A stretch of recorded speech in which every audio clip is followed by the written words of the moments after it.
Staying with us, let's get back to matters politics, and Deputy President William Ruto and ODM leader Raila Odinga will find themselves in a catch-22 situation should either form the next government.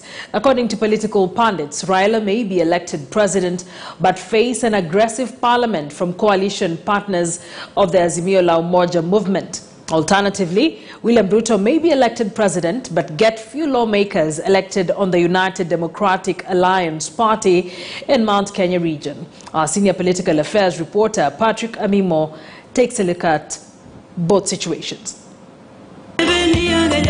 ODM leader Raila Odinga wants to use the Azimio la Umoja movement in a grand coalition scheme with support from regional parties to propel him to State House. But in a counter strategy, Deputy President William Ruto maintains he'll push for a unitary government under the United Democratic Alliance, UDA.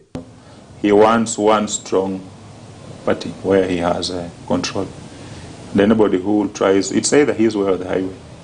So that if they get power, you will not cause trouble. And even if they don't get power, it will be very difficult for people to take off and go and join the other side if you are in one united party. But you see, if you have people who are loosely aligned to you, it creates room for some of them to be able to play mischief. Because it's a gamble. You must gamble that for the first time in this country, people will not listen to their kingpins. That the people will not be guided by tribe when they enter to vote in the booth.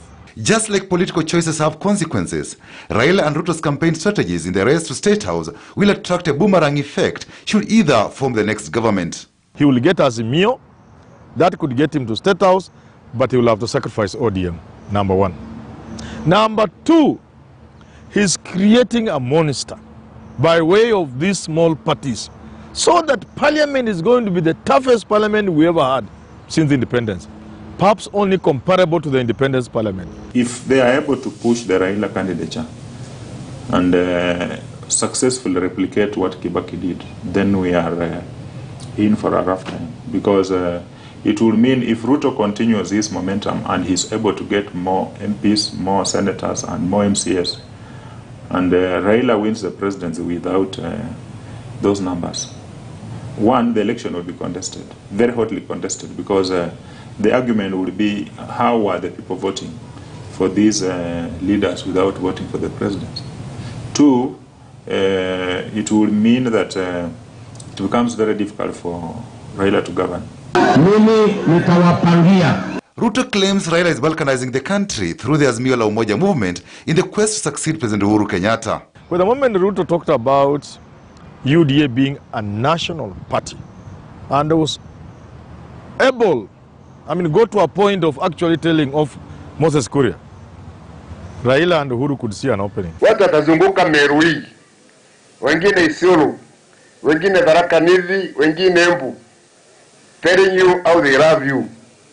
They don't. Hawampendi, wanapenda kura zenu. Political parties driving support for Raila have crafted regional demands for inclusion. Given Kenya's experiment with coalition politics, where MOUs have been thrown out through the window after the polls, will Raila deliver on the promise if he forms government?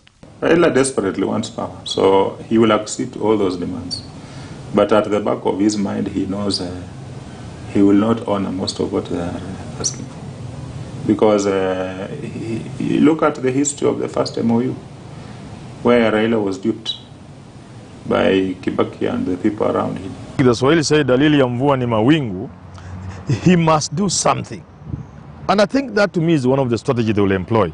Using government, there are certain things they can push right now as an indicator that should we win, we will complete the journey.